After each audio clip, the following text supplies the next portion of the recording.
This is what should be done by one who is skilled in goodness and who knows the path of peace.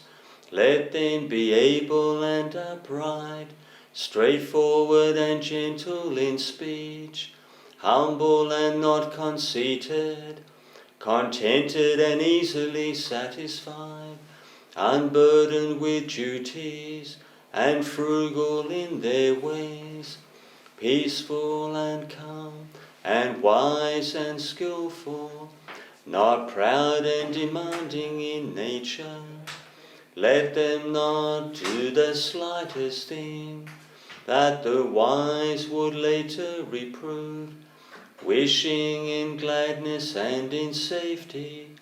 May all beings be happy, whatever living beings there may be, whether they are weak or strong, or meeting none, the great or the mighty, medium, short or small, the seen and the unseen, those living near and far away, those born and to be born. May all beings be happy.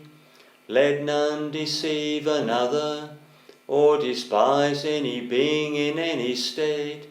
Let none through anger or ill will wish harm upon another.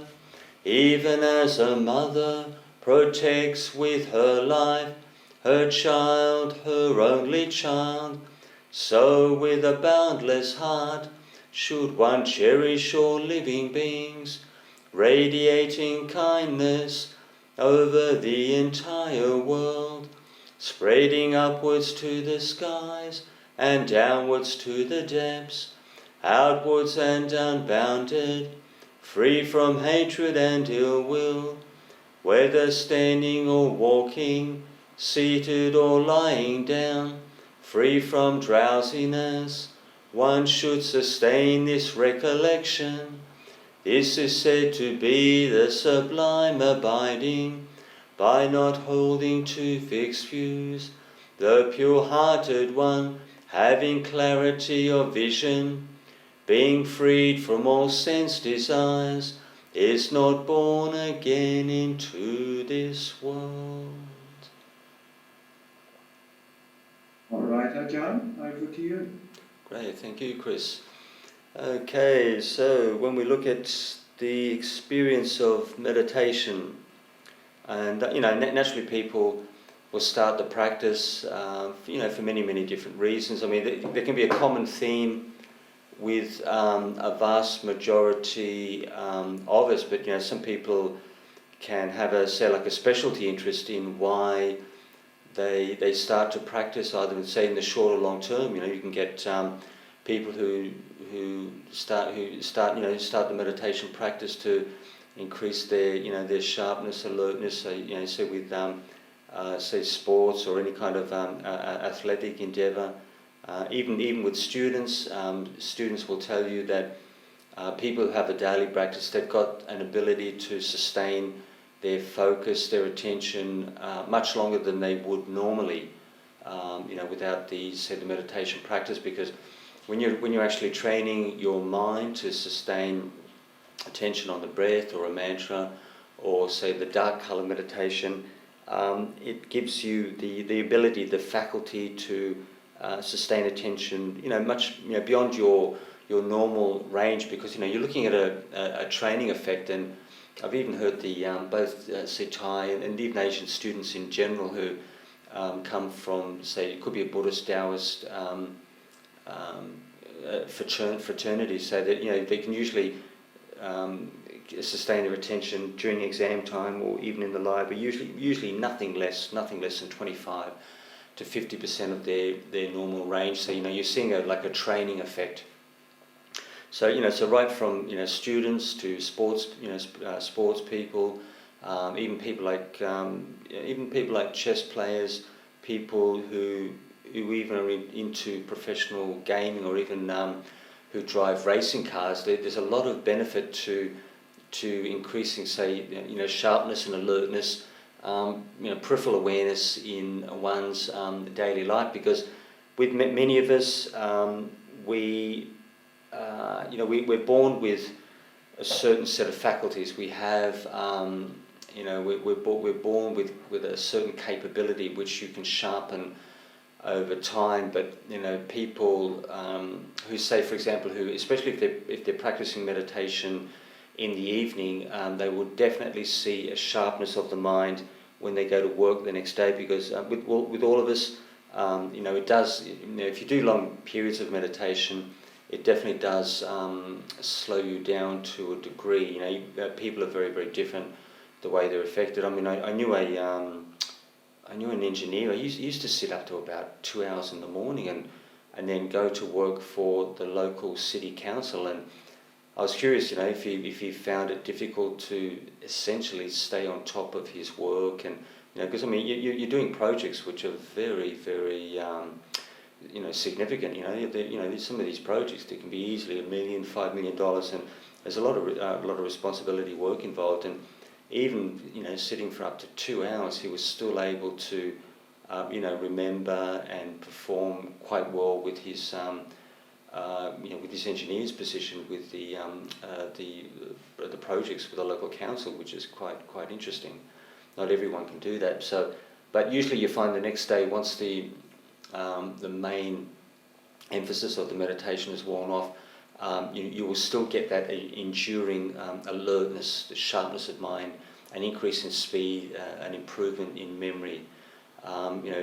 People are very, very different the way it affects them, but you'll see an increase in your personal capability, and even with little things like that one mantra per minute that I've mentioned previously with different people, that will increase the sharpness of the mind without slowing you down. So you get just one little mantra every 60 seconds right through the day and night will sharpen you without actually slowing down your cerebral capability at all. It will actually sharpen you. It will make you more intelligent, make you faster, sharper. This is what I've seen over a long period of time. Even if you go for days, even if you don't sit and walk formally, and you just do that one little mantra once every minute or so, you can usually get it down. Once you get good at this kind of thing, easily 5 to 10 seconds, either side of that 1 minute mark. Even every 2 minutes, 1.5, 2 minutes, and you'll increase your capability, and you'll have this background, peacefulness that you'll see within a couple of days. For myself, it only takes about 30. Even if I stop all formal meditation, all walking and sitting completely, I will still see that background, peacefulness to a degree, even after 30 minutes, easily.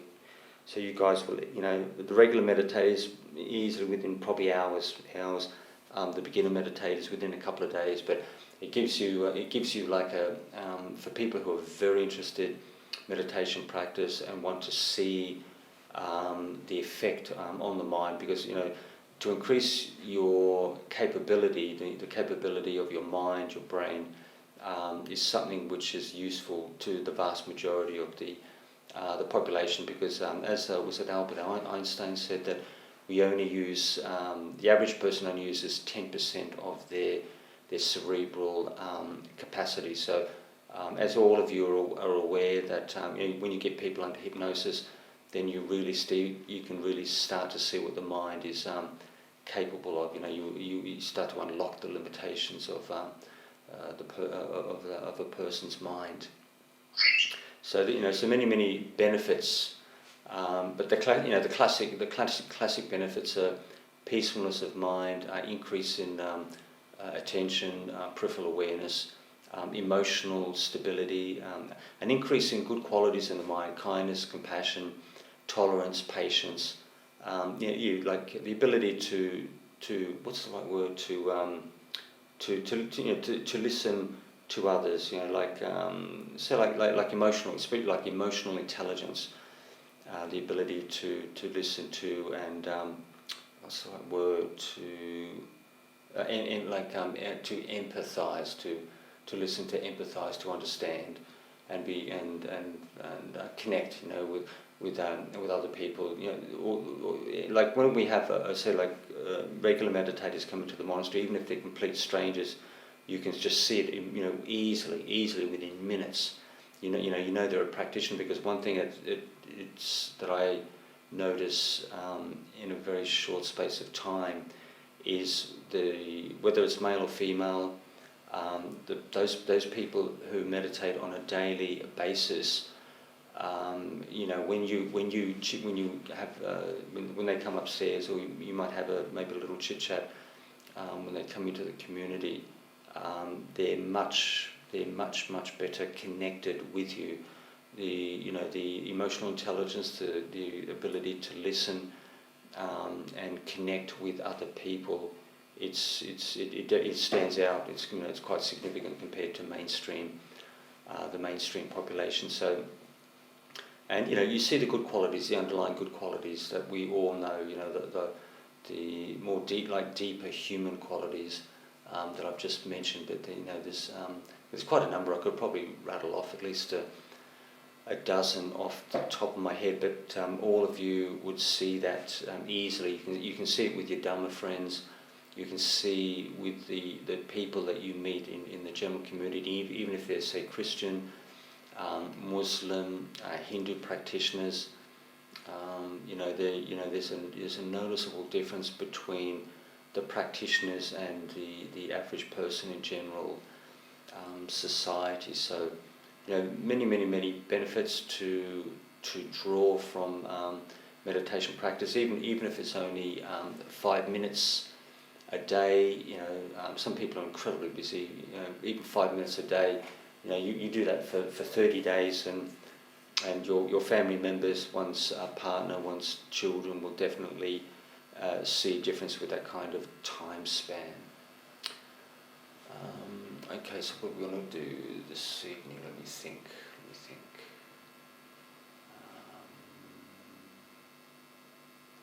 Maybe. We'll try something. Just we'll do the dark color meditation. That one is very, very useful, and especially for raw beginners, they can pick it up in a snap. They'll have it perfected in about 7 days. It's very easy to develop, and it will get you peaceful without struggle. Much easier than the breathing, the walking meditation, different kinds of mantra. So the similar principle, very, very neutral. Drawing one's attention away from the physical body, from thoughts and feelings. And this is why even raw beginners, within 7 days, they'll really get a very firm handle on that particular practice. And we'll do that for say 10 minutes, and then we'll do a sympathetic joy, rejoicing in the prosperity, the goodness of our friends, our companions, maybe family members.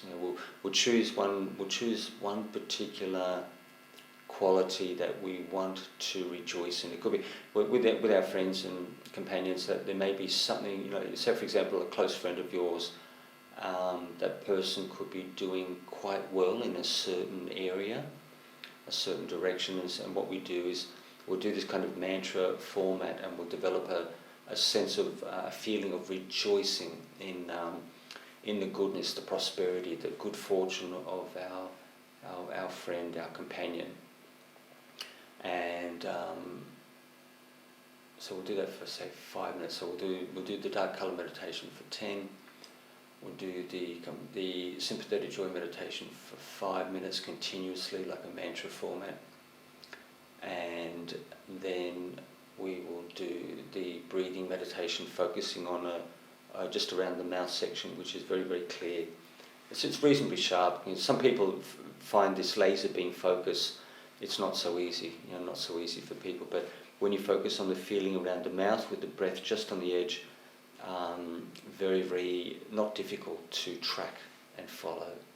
So, and then we'll do that for the rest of this, for the last 15 minutes of the session.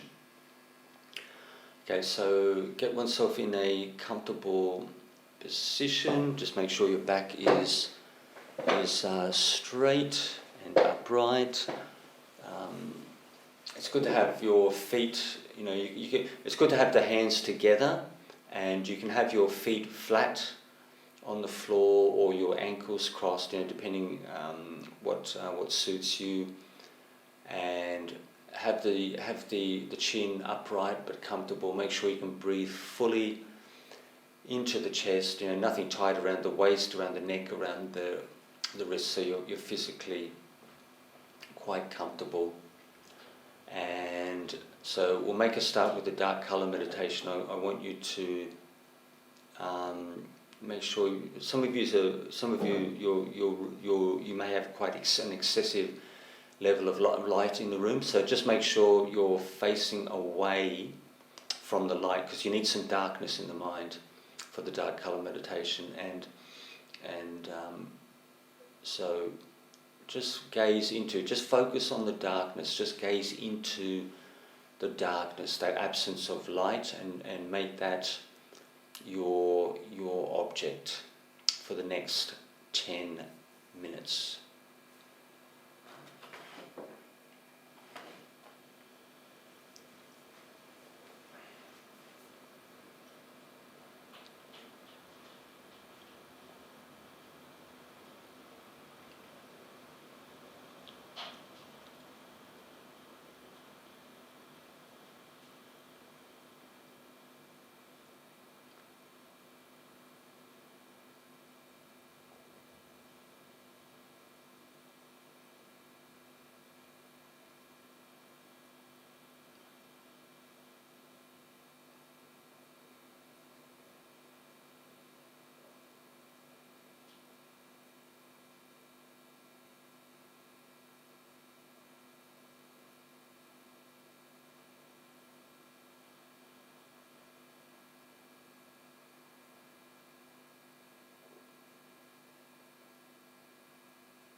So as you focus on that dark colour in the mind, just allow any thoughts or memories to be. Don't push them away, don't grab hold, just allow them to drift through, because what we're looking at is like a state of neutrality, a state of non-attachment.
as you develop this meditation, just make sure all the muscles in the face, relax all the muscles in the face, and try to relax yourself emotionally as well.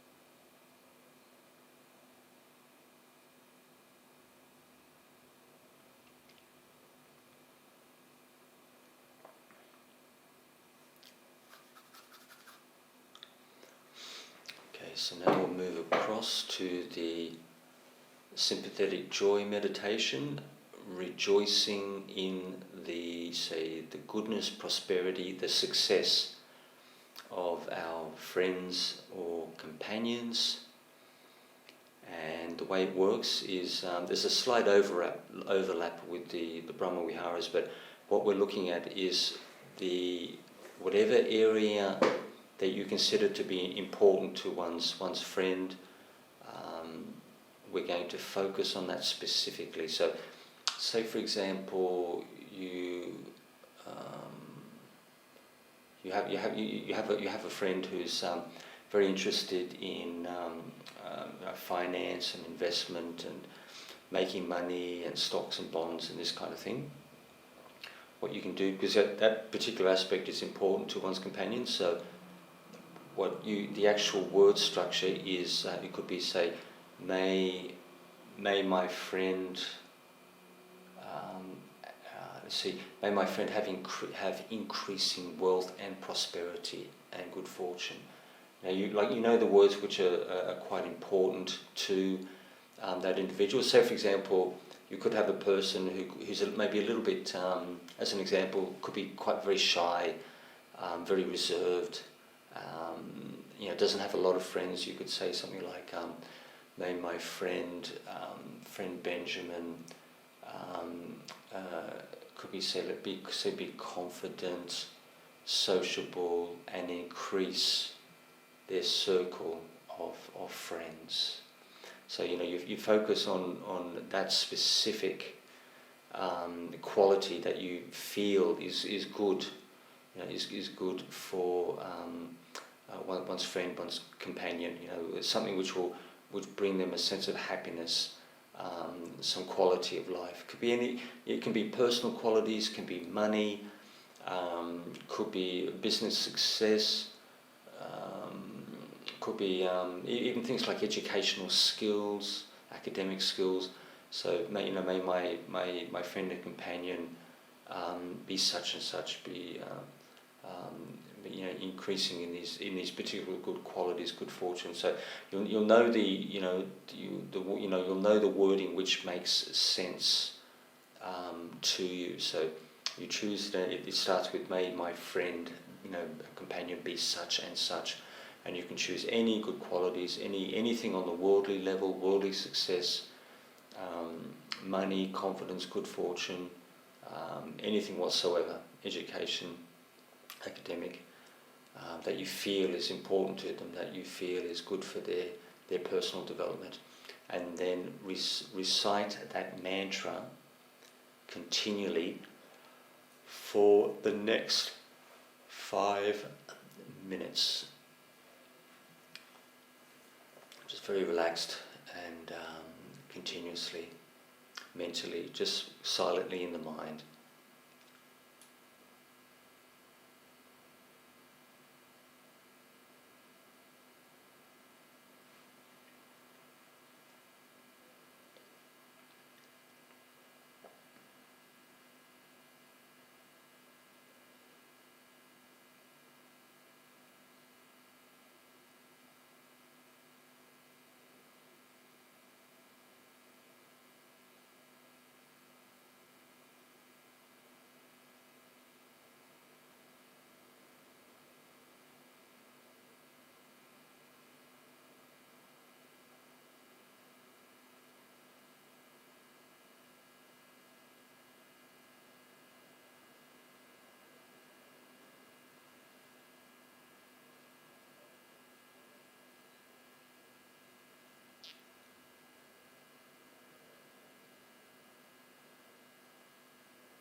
So as you develop this sympathetic joy, just see if you can actually see that feeling arise in the mind as you focus on your special person.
So we're moving on to our third meditation, focusing on the feelings around the mouth.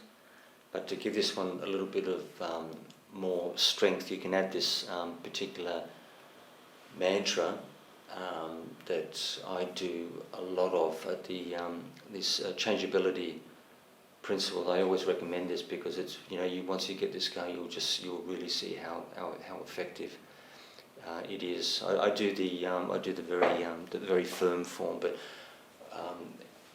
with you guys, you can do sort of more natural subjects, like, say, it could be something like an aspect of nature which is changeable, like say like the weather, like flowers or trees, or it could be anything like temperature, the temperature around us, anything you can possibly think of in nature is changeable. Some of you have different say like characteristics and interests. Could be anything within chemistry, biology, natural sciences. That particular topic is changeable in nature. So an example for myself, just a classic is say like leaves, because I live in the forest the vast majority of the time. Leaves are changeable in nature. So as you're breathing out, leaves. Breathing in, leave a space, breathing out, are changeable, breathing in, breathing out in nature. So spaces between the syllables, choose your subject, your topic, and then just do that in time, any way that you like, with the breathing, focusing on the breathing around the mouth. Do that changeability mantra, very relaxed, very spacious, in a way which suits you for the rest of the session, just silently in the mind.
Okay, so we're coming towards the end of this session.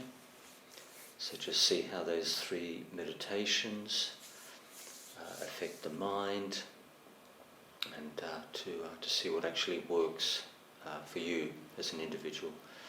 I'll ring the gong 3 times. You can open your eyes when you're ready.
Well, welcome back. I hope that your meditation was peaceful. Mine certainly was. Thank you, Ajahn. Ajahn, would you like to continue talking, or would you like to take some questions? What would you prefer? Well, we can answer any questions, Chris, and then if somebody's got maybe a topic for a talk, we can do that. Lovely. Okay. Well, if anybody would like to ask a question, and while the questions are being asked, if you would like to consider it, do you have a topic for a talk? No, it's better if you guys give me a topic. That's what I was trying to ask, actually. I'm sorry, I'm not that. So if anybody has a topic for a talk, or has a special topic that they would like to ask about for Ajahn, that would be wonderful. And in the meantime, if anybody would like to ask a question, that would be wonderful. If you'd like to unmute yourself and ask your questions, I think is probably a very nice way to do it. Certainly saves your fingers typing in the chat box. So, who would like to ask? Yeah, I'll ask a question. That's okay. Probably Patrick, thank you. Yeah, John, how are you? I was just wondering, do Buddhists focus and attention on the chakras, or the chakra wheels, and try to align them? So, what, attention on the chakras for what, meditation practice, or? Yeah, so do you focus on the chakras to align the energies in the chakras? Well, when I was in Thailand, I mean, the most of the meditation monks I know,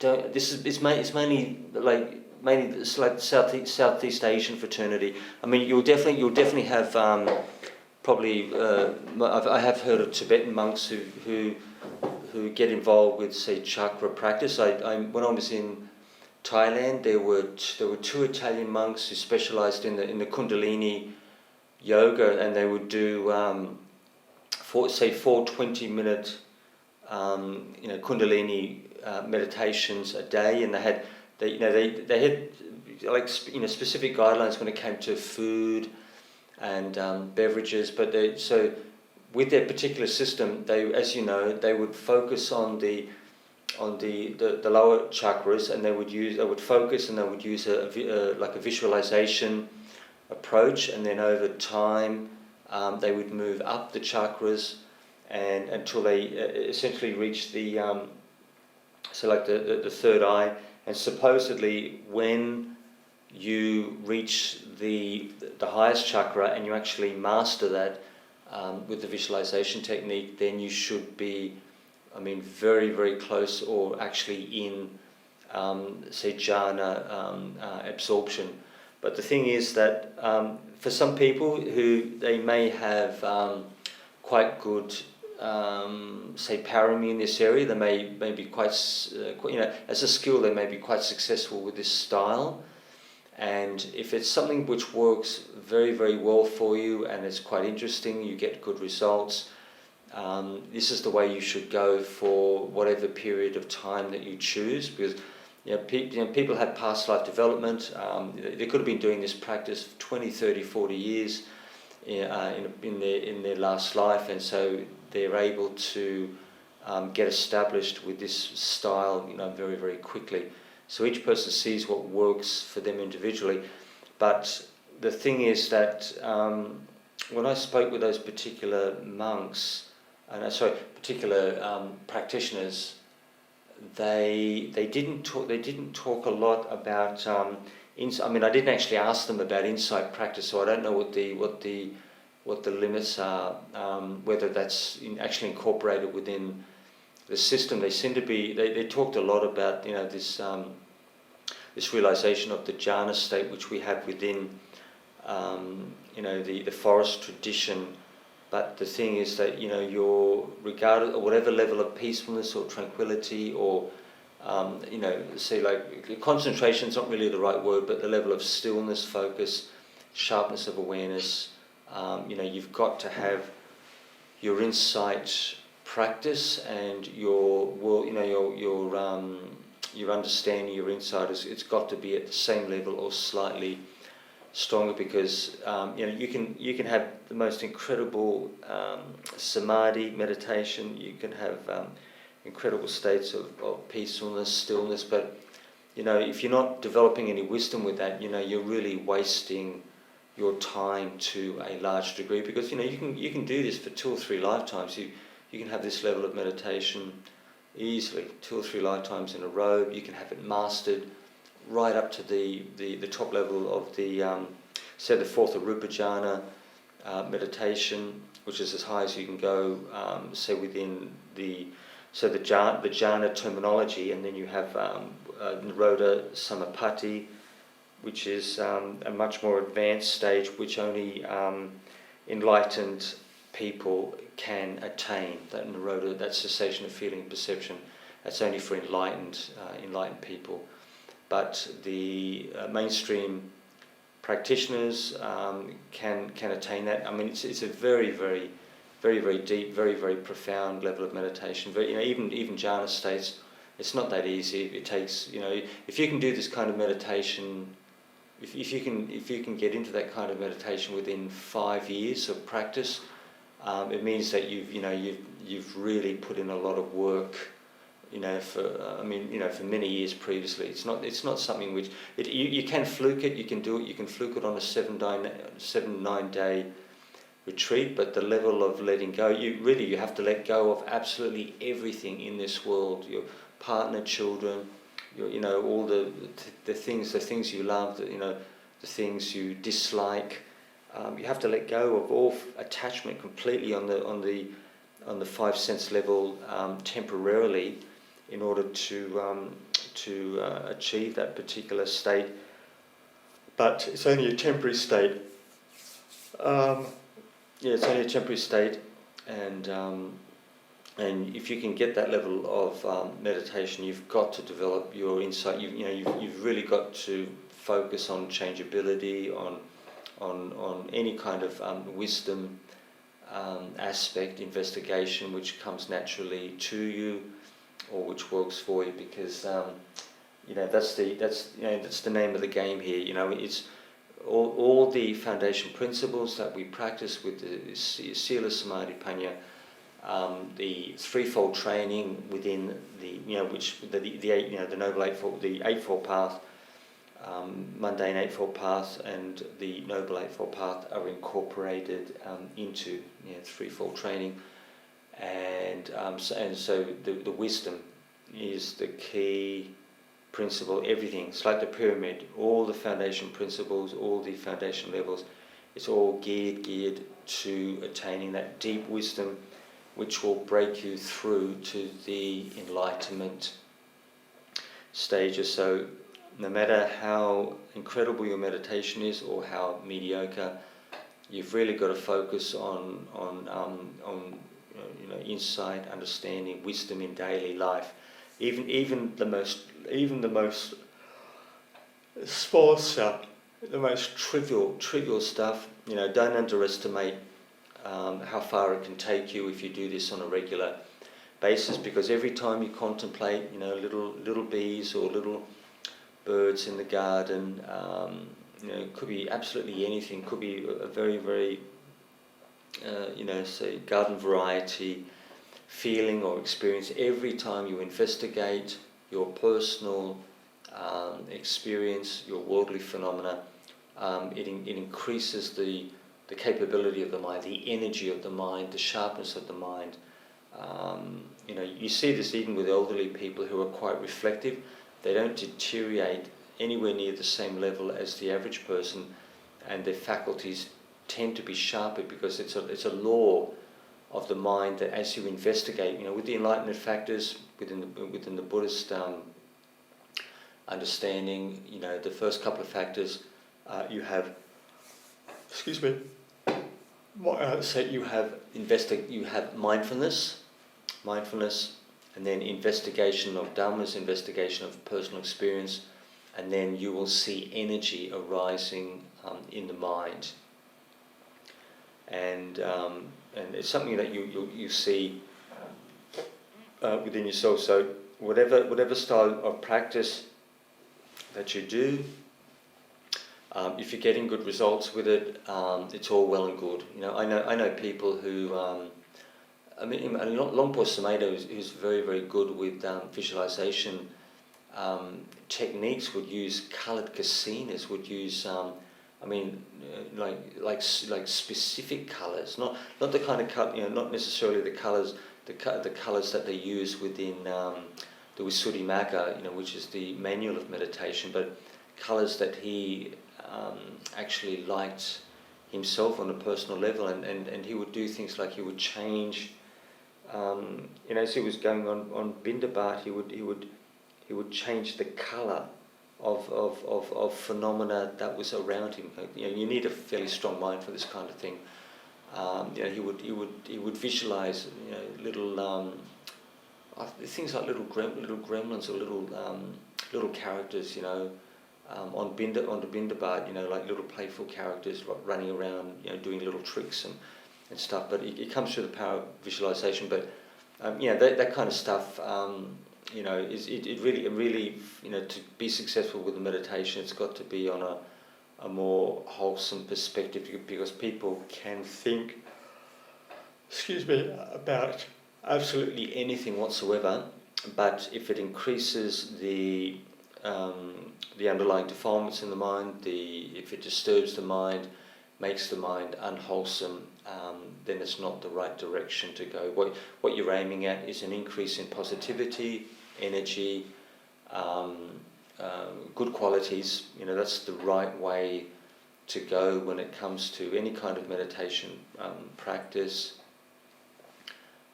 whatsoever. You know, because you know you're looking at multiple factors within meditation practice, but if it increases the goodness of the mind, then essentially you know you really can't go wrong in the long term.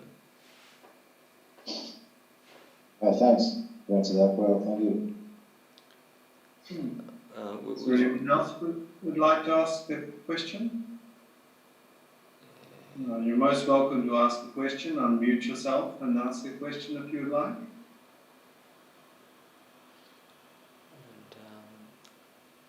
Does anybody want me to give a little talk, or you can choose any topic you like? I want to ask a question. Yeah, no problems, Gloria. Yep, please go ahead. So Ajahn Brahm talks about when the mind is happy, it will be still. But the mind seems to have the natural tendency to dislike difficulties and feel unhappy about it. So how to deal with the sense of dissatisfaction when it comes to you have difficult meditation or difficult situation in your life? Yeah. What I would do, I would say a difficult meditation. What I would do is to give you an idea. difficult meditation relates to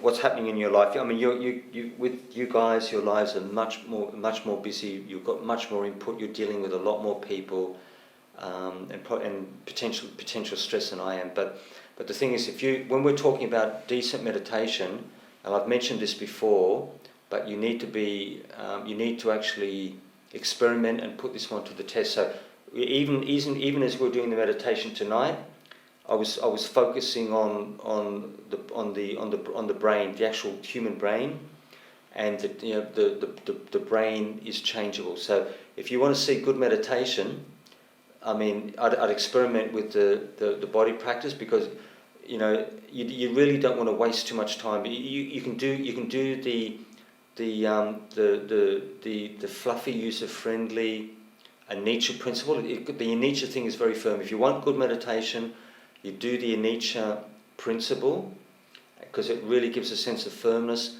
And if it doesn't get the results, then you go into the body. You go in all the different parts of the body, and that will get, that's the best meditation I've seen. And I don't get any negativity virtually whatsoever. It's probably the best it's probably the happiest I've ever been in the long term. Even though I'm with you guys tonight, and I'm visualizing the brain.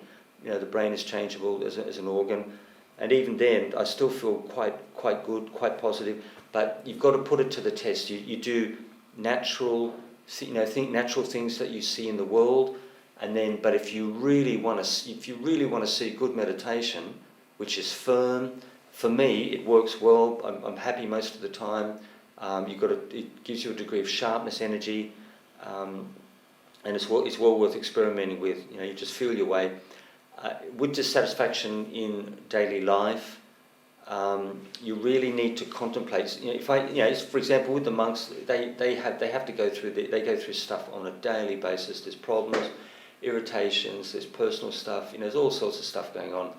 But the bottom line is you've got to contemplate your personal experience. So if you're dissatisfied, you're not happy about a particular person or experience, or this or that, you've got to. You really need to understand what's actually happening there. Why are you dissatisfied? For what? With what person? In what time and place? The reason. Say, for example, if I have a problem with someone, the reason why it would continue on and on and on for weeks or months on end is because I really haven't understood the experience correctly and to a deep enough level in order to release this thing. And if you get stuck with any of us, whether it's the monks or nuns or the lay practitioners, if you get stuck with something or stuck on a problem and you just can't drop it within a day, 2 or 3 days, you've got to get onto it, and you've got to make an effort to understand absolutely everything about it. As I mentioned before, from a 360-degree perspective, you need to understand everything about it, because if you don't, it's just going to go on and on and on for the next 10, 15, 20 years. This is why I always go on about this. It's really crucial.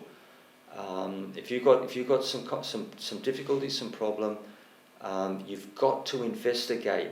Even in the meditation, you go back and forth between the breath meditation or the dark color meditation or whatever style that you're doing. And while you've got the focus and the sharpness and a little bit of stillness and peace there, go directly to the problem. So if you meditate for 5 minutes and then you've got some sharpness of mind, you go straight to the difficulty, you contemplate it completely to its maximum extent, and then when you're finished, you go back to your samadhi, your peaceful meditation, and then if something else comes up, then you go back to investigation, and then until the investigation is exhausted, and then back to the peaceful meditation. And you just keep, if you've got a couple of things rolling, if you've got 3 or 4 things happening, you just go back and forth, even if it's for 30 minutes, and you watch what's happening. You see what actually, it's like, I'm not talking off the top of my head. you know, I've been doing this stuff for years, so I know what works. So, but with the practitioners, you've actually got to see it for yourself, to believe, to see that it actually works.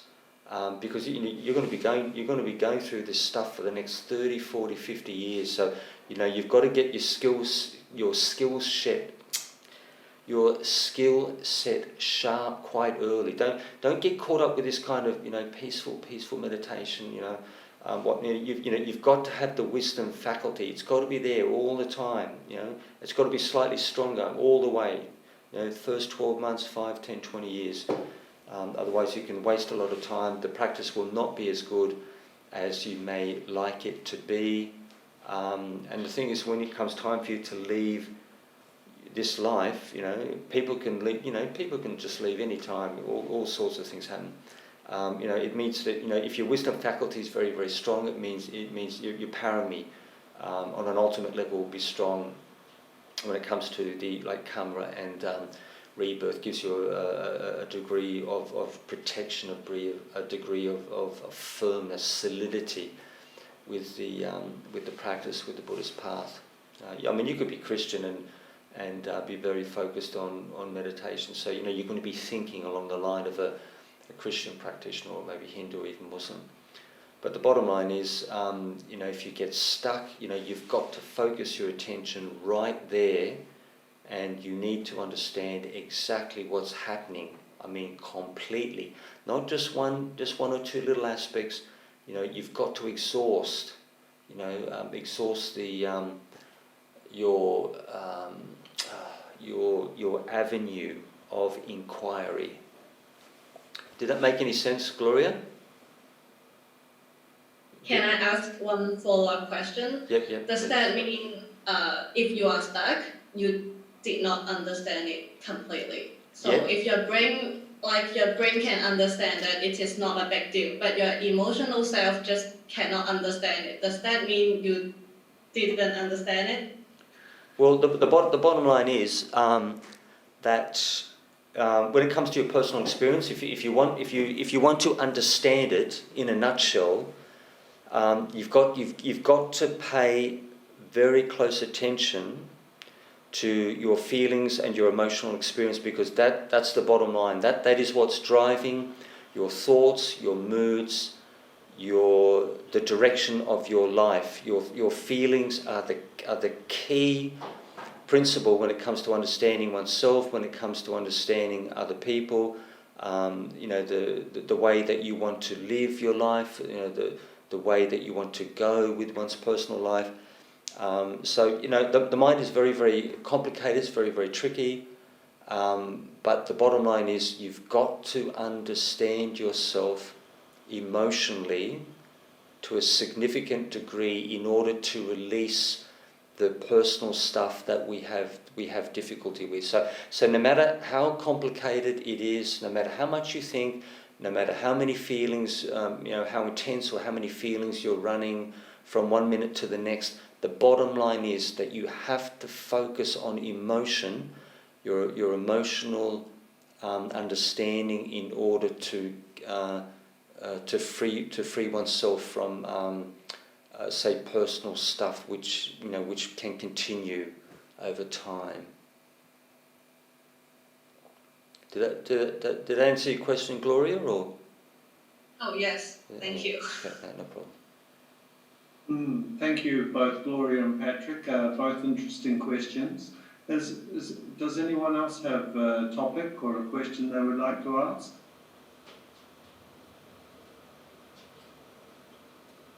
I was actually wondering if we could talk a little bit more about that darkness meditation, because that's the first time I've done it, but I'm not quite sure how you would carry that forward.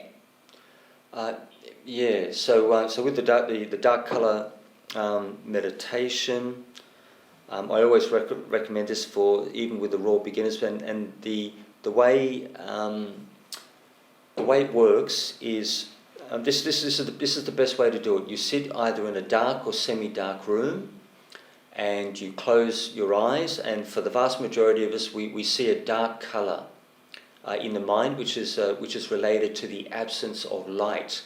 So I'm going to make that dark colour, that blackness, that absence of light, my object of meditation, and I don't have to use a lot of force. I can just watch, and I can watch that dark colour. I can gaze into the darkness, and the reason why I become peaceful quite quickly is because the object itself, that dark colour, that blackness, it's quite neutral as an object of meditation. And within my experience, when I focus on the dark colour, that I'm drawing my attention away from my physical body, I'm drawing my attention away from my thoughts and feelings. And this is why people are able to get peaceful with this faster than any other meditation that you can do, because it's so neutral. It's very difficult to connect the dark colour meditation, the blackness meditation, to virtually anything, because it's so neutral. I can't connect that dark colour with a person or events or almost anything in the world, because it's disconnected from that. It's so neutral. It's difficult for me to connect that darkness meditation to almost anything in the world. So this is the reason why the beginners find it so easy. Once you get a handle on it, it's the easiest meditation in the world. And it can be quite interesting, because you're gazing into the mind, into the darkness, and you can have quite a number of interesting experiences, and like changes in perception, changes in space, changes in peacefulness. And you can use that initially if you find it quite easy, and then you can use that to actually bridge to the breath meditation, or even increase your ability with walking meditation. And so, it's a great meditation to start with. But you can use it for years and years on end. And anyone who finds meditation difficult will definitely get some good results with this, and then they can use it as a bridge to more more difficult meditations at some point. It could be 3 months, 6 months, 12 months, moving into the future. Did that make it? Yeah, that was very interesting. I definitely thought that my mind found it very calming to be, like you said, focused outside of myself. What about any feelings though? Are you neglecting how your body is by focusing so far outside of yourself? Yeah, there's no because the whole purpose of this is to get oneself peaceful. So, to be quite honest, you really don't want to be paying attention to your physical body, your thoughts, your feelings. Not at this point in time. One of the purposes of the meditation is to get your mind still, tranquil, detached. So you don't have to. There's no need for you to be concerned about thoughts, feelings, your physical body. You really want to move away from that and get some success with the practice, with that particular session. So even if I was, it's a little bit not to say it's that different. Say for example, if I was really obsessed with my physical body for whatever reason, it's actually it's an obstruction. You don't need that. You don't need that. You don't need to pay attention to thoughts or feelings. Whatsoever. It's just not useful. It's not useful. You want to move your attention away from that circle of experience, because the bottom line is, when you're looking at really deep, profound meditation, you've got to drop the body, the physical body, all your feelings, all your thinking, ideas, all the things you love and dislike. You've got to drop absolutely everything in order to get into, say, things like full absorption, meditation, the jhanas. That will be the test of your letting go, if you can access that level of meditation. But the bottom line is, with the fraternity, that you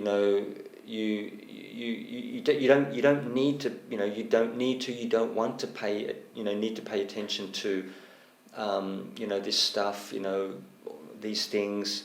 You really want to get success with the meditation, and then you can come back to your emotional, mental world. You can come back to tactile sensations on the body.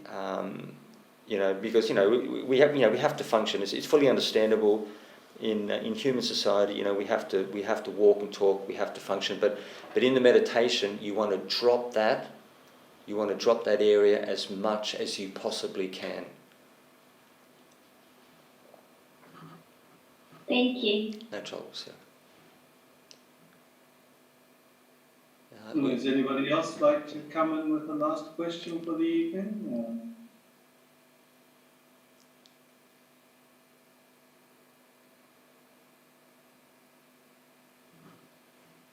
Well, I think, Ajahn, we might be finished for the evening. Would you be happy to offer us a blessing before you leave? No. Comment that you might have? No problem at all, Chris. I'll do a medium length. Mahakaruniko nato hitaya sabapanina Poretwa paramisapa pato sambodhimutama etena sajawaje no hotute jayamangalang jayanto bodhiyamule sakayanam nandiwadeno evam tuvam vijaya hijaya sujaya mangala aparajita palanke sise patavi pokare abhiseke sabapodana agapato pamodati sunakatam sumangala supabatam suhutita sukano sumuhutu jasuyetam brahmachari supadakina Kaya kama vacha kama padakina mano kama panidite padakina nikatowana labantate padakine. Chris.